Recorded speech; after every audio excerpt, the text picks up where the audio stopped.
बहुत समय पहले की बात है। किसी गांव में राजू, मोहन और बिरजू नाम के तीन दोस्त रहते थे। वह तीनों दूसरों के खेतों में मजदूरी करके अपना गुजारा किया करते थे। इसी तरह एक दिन वह तीनों खेतों में काम कर रहे थे। तभी पास वाली सड़क से राजा की सवारी गुजर रही थी। लेकिन अचानक सड़क के किनारे की नाली में राजा के रथ का पहिया फंस जाता है, जिस वजह से राजा का संतुलन बिगड़ जाता है और वह जमीन पर गिर पड़ता है। यह देख राजा को बहुत क्रोध आता है। इस सड़क पर ये नाली किसने बनाई? इस नाली की वजह से हम जमीन पर गिर पड़े। सिपाहियों, फौरन नाली बनाने वालों का पता लगाओ। तभी सिपाहियों को खेत में काम कर रहे तीनों दोस्त दिखाई देते हैं। सिपाही उन तीनों को पकड़कर राजा के सामने खड़ा कर देते हैं। ये तीनों पास वाले खेत में काम कर रहे थे महाराज। मुझे लगता है खेतों में पानी पहुंचाने के लिए ये नाली इन तीनों ने ही बनाई है। हाँ, तुम ठीक कहते हो। क्यों रे नालायको, तुमने ये नाली क्यों बनाई? तुम्हारी इस नाली की वजह से मैं जमीन पर गिर पड़ा। ये देखो मुझे कितनी चोट लगी है। लेकिन ये तो मामूली सी खरोच है महाराज। और वैसे भी अगर हम नाली नहीं बनाते तो खेतों की फसल सूख जाती, जिससे हमारे मालिक को बहुत नुकसान होता। आपको कष्ट हुआ, इसके लिए हम माफी मांगते हैं। अरे वाह, बहुत खूब। बातें करने में तू तो बहुत माहिर है। लेकिन मैं तेरी इस चिकनी चुपड़ी बातों में नहीं आने वाला। मैं तुम तीनों को सजा दूंगा। सिपाहियों, इसी वक्त इन तीनों को 100-100 कोड़े मारे जाए। यह सुनते ही सिपाही तीनों दोस्तों के ऊपर कोड़े बरसाना शुरू कर देते हैं। और जोर से मारो नालायको, मुझे मजा नहीं आ रहा। मुझे इन तीनों की चीखें सुनाई देनी चाहिए। यह सुनते ही सिपाही उन तीनों दोस्तों को जमीन पर पटक कर उन्हें जोर जोर से कोड़ों से मारना शुरू कर देते हैं। इस तरह वह जालिम राजा छोटी सी बात पर उन तीनों को सजा देकर वहां से चला जाता है। फिर कुछ दिनों बाद तीनों दोस्त जंगल में फल तोड़ने जाते हैं। तभी उन्हें पानी के गड्ढे में एक सुनहरी मछली दिखाई देती है। सुनो, मैं तुम तीनों से विनती करती हूँ कि तुम तीनों मुझे उठाकर पास वाली नदी में छोड़ दो। रात को आई बाढ़ की वजह से मैं इस गड्ढे में आ गई।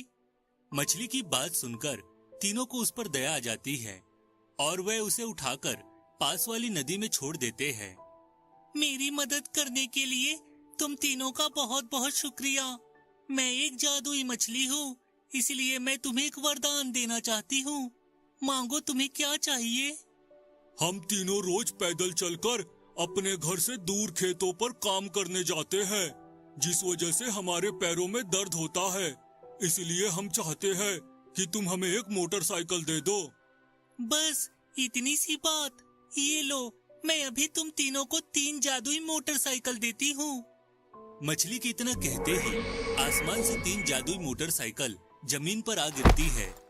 यह देख तीनों दोस्त बहुत खुश होते हैं। उसके बाद मछली पानी में चली जाती है। फिर वह तीनों दोस्त अपनी अपनी मोटरसाइकिल पर बैठ जाते हैं और तभी वह तीनों मोटरसाइकिलें हवा में उड़ती हुई उन तीनों को उनके घर तक पहुंचा देती है। अरे वाह, ये तो कमाल हो गया। अब हम तीनों रोज इसी तरह हवा में उड़कर खेतों में काम करने जाया करेंगे। इस तरह वह तीनों रोज अपनी मोटरसाइकिल में उड़कर खेतों में काम करने जाने लगते हैं।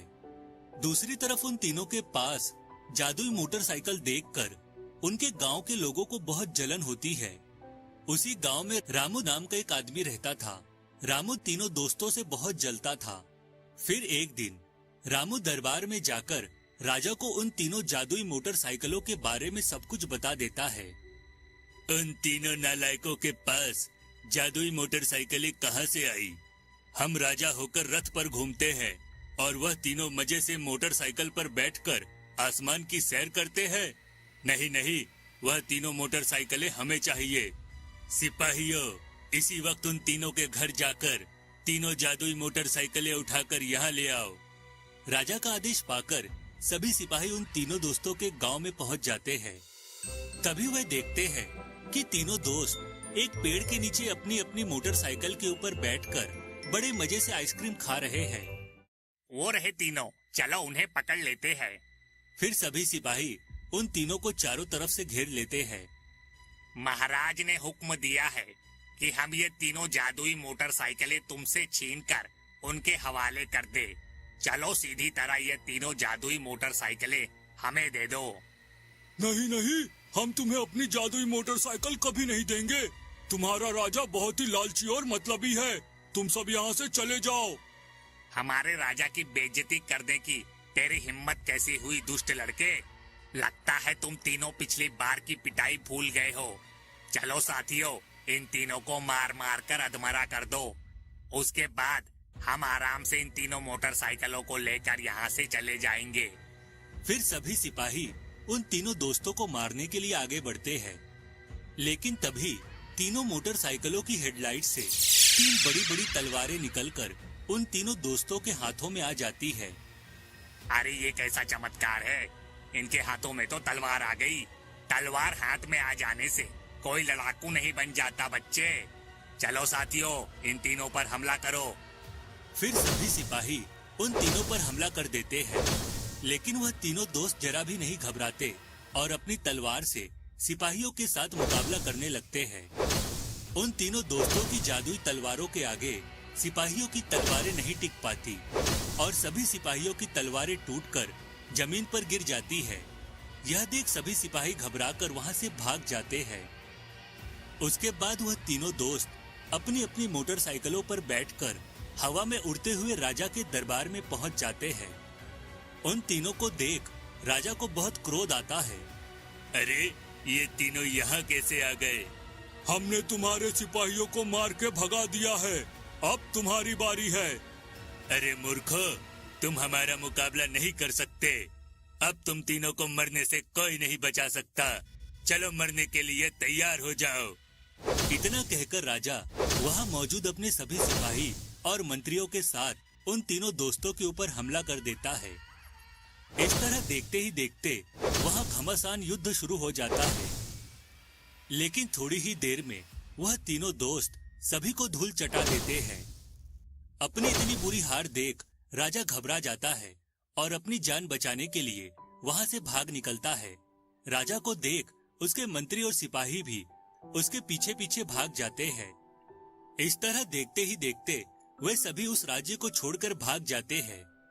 उसके बाद वह तीनों दोस्त वहां के राजा बनकर उस राज्य पर राज करने लगते हैं। उन तीनों के राजा बनते ही राज्य में चारों तरफ खुशहाली छा जाती है और वहां की प्रजा हंसी खुशी अपनी जिंदगी जीने लगती है। एक बार की बात है, चंपागढ़ नाम के राज्य में एक बहुत ही लालची और स्वार्थी राजा राज करता था। वह राजा हमेशा सिर्फ अपने फायदे के बारे में सोचा करता था। जब भी राज्य की प्रजा पर कोई मुसीबत आती तो राजा उनकी सहायता के लिए कभी आगे नहीं आता था, जिस वजह से सारी जनता राजा से नफरत करती थी। फिर एक दिन राजा जंगल में शिकार करने जाता है। काफी देर शिकार करने के बाद राजा को बहुत जोरों की भूख लगती है और राजा जंगल में फल की तलाश में भटकने लगता है। लेकिन काफी देर भटकने के बाद भी उसे कोई फल का पेड़ नहीं मिलता। अरे ये तो बड़ा अजीब जंगल है। इतनी देर से घूम रहा हूँ लेकिन अभी तक मुझे एक भी फल नहीं मिला। मुझे बहुत जोरों की भूख लगी है। अब मैं क्या करूँ? तभी राजा की नजर एक झोपड़ी पर पड़ती है। वह झोपड़ी एक बूढ़े जादूगर की थी। जादूगर अपनी झोपड़ी के सामने चारपाई पर लेटा था। उस बूढ़े आदमी से मदद मांग कर देखता हूँ, शायद उसके यहाँ मुझे कुछ खाने को मिल जाए। यह सोचकर राजा जादूगर के पास पहुँच जाता है। सुनो, मैं काफी देर से जंगल में भटक रहा हूँ। मुझे बहुत जोरों की भूख लगी है। क्या तुम मुझे कुछ खिला सकते हो? हाँ हाँ, क्यों नहीं। तुम बिल्कुल सही समय पर आए हो। मेरा भी खाना खाने का समय हो गया है। तुम मेरे साथ अंदर चलो।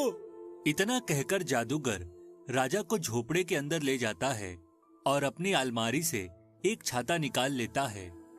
चलो जादुई छाते, हम दोनों के लिए स्वादिष्ट पकवानों से भरी 2 थाली प्रकट करो। ये लो, खाना आ गया। तुम जितना चाहे उतना खाना खा सकते हो। जादूगर का यह कमाल देख राजा बहुत खुश होता है। लगता है ये बुढ़ा कोई बहुत बड़ा जादूगर है। अगर मैं इसकी जादुई छतरी चुरा लूं, तो फिर मैं बहुत शक्तिशाली बन सकता हूँ। चाहे कुछ भी हो जाए, मुझे इस बुढ़े को झांसा देकर इसकी जादुई छतरी चुरानी होगी। इस तरह के बुरे विचार सोचते हुए राजा जादूगर से कहता है, सुनिए बाबा जी, बाहर में अपना घोड़ा छोड़कर आया हूँ। कहीं कोई जंगली जानवर उस पर आक्रमण न कर दे। कृपया करके आप मेरे घोड़े को भीतर ले आइए। हाँ हाँ, फिक्र मत करो, मैं अभी तुम्हारे घोड़े को अंदर लाता हूँ। इतना कहकर जादूगर राजा का घोड़ा लेने बाहर चला जाता है। लेकिन तभी मौका देखकर राजा अपनी पोटली से बेहोश करने वाली दवाई जादूगर की थाली में डाल देता है। फिर जादूगर जैसे ही घोड़ा लेकर अंदर आता है, चलो जल्दी से खाना खाना शुरू करो, वरना खाना ठंडा हो जाएगा। नहीं नहीं, ये जादुई खाना है, इसे चाहे जितनी भी देर बाहर रखो, कभी ठंडा नहीं होता। इतना कहकर जादूगर अपनी थाली उठाकर खाना खाना शुरू कर देता है। लेकिन थोड़ी ही देर में बेहोशी की दवा अपना असर दिखाना शुरू कर देती है और वह बूढ़ा जादूगर बेहोश होकर गिर जाता है। यह देख राजा बहुत खुश होता है। बेवकूफ बुढ़ा, इतनी आसानी से मेरे जाल में फंस गया। आज से तेरी ये जादुई छतरी मेरी हुई। हा हा हा हा हा हा।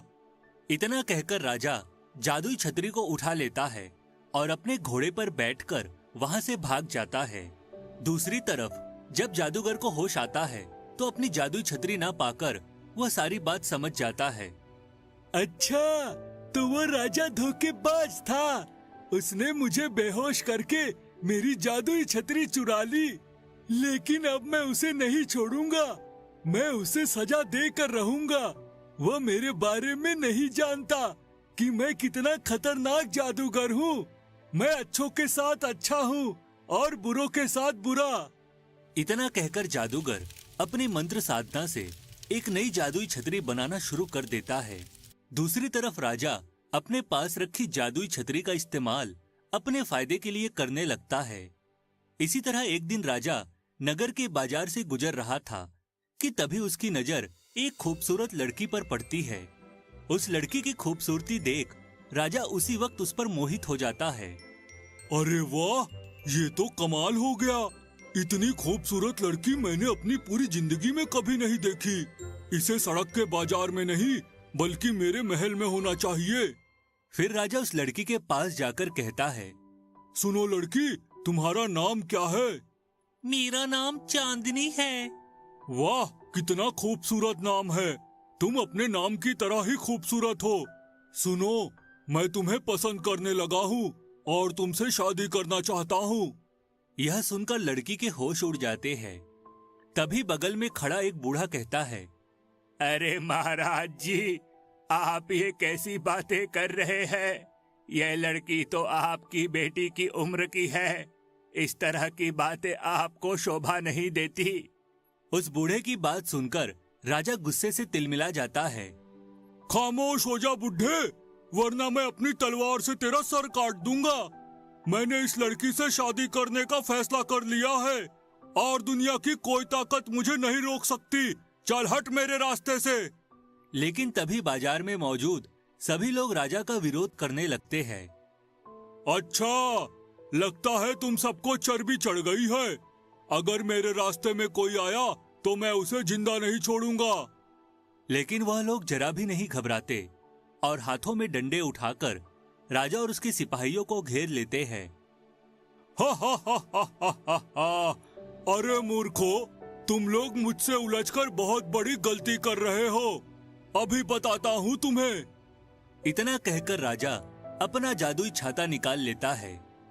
चलो जादुई छाते, इन सभी लोगों को लोहे के पिंजरे में कैद कर दो। राजा की इतना कहते ही जादुई छाते के अंदर से ढेर सारे लोहे के पिंजरे बाहर निकलने लगते हैं और एक एक कर वहां मौजूद सभी लोग पिंजरे में कैद हो जाते हैं। हा हा हा हा हा हा हा। देख लिया ना मेरा विरोध करने का अंजाम। चलो लड़की, अब हम तुमसे शादी करेंगे। नहीं नहीं, मुझे छोड़ दे दुष्ट पापी, मैं तुझसे शादी नहीं करना चाहती। हे भगवान, कोई मेरी रक्षा करो। लेकिन वह राजा जबरदस्ती लड़की को अपने साथ ले जाता है। राजा के जाने के थोड़ी देर बाद वह बूढ़ा जादूगर बाजार में आ जाता है। लोगों को इस तरह पिंजरे में कैद देख वह सारी बात समझ जाता है। लगता है उस दुष्ट राजा ने इन सभी को पिंजरे में कैद किया है, क्योंकि ऐसा चमत्कार सिर्फ मेरी जादुई छतरी से ही किया जा सकता है। इतना कहकर जादूगर अपने थैले से अपनी नई जादुई छतरी बाहर निकाल लेता है। चलो जादुई छतरी, इन सभी लोगों को पिंजरे से आजाद कर दो। जादूगर के इतना कहते ही उस छतरी से एक बड़ा बंदर बाहर निकल आता है और वहां मौजूद सभी पिंजरों को तोड़कर फेंक देता है। इस तरह सभी लोग आजाद हो जाते हैं। अपने आप को पिंजरे से आजाद देख सभी लोग बहुत खुश होते हैं और जादूगर का शुक्रिया अदा करने लगते हैं। फिर सभी लोग जादूगर को राजा की काली करतूतों के बारे में सब कुछ बता देते हैं कि किस तरह राजा एक मासूम लड़की को उठाकर ले गया है और वह जबरदस्ती उसके साथ शादी करना चाहता है। राजा की इस हरकत पर जादूगर गुस्से से आग बबूला हो जाता है। तुम लोग फिक्र मत करो, अब वो पापी राजा नहीं बचेगा। मैं उसे सबक सिखाकर लड़की को आजाद करा लूंगा। अगर आप इस कहानी का अगला भाग देखना चाहते हैं तो हमें कमेंट करके जरूर बताएं।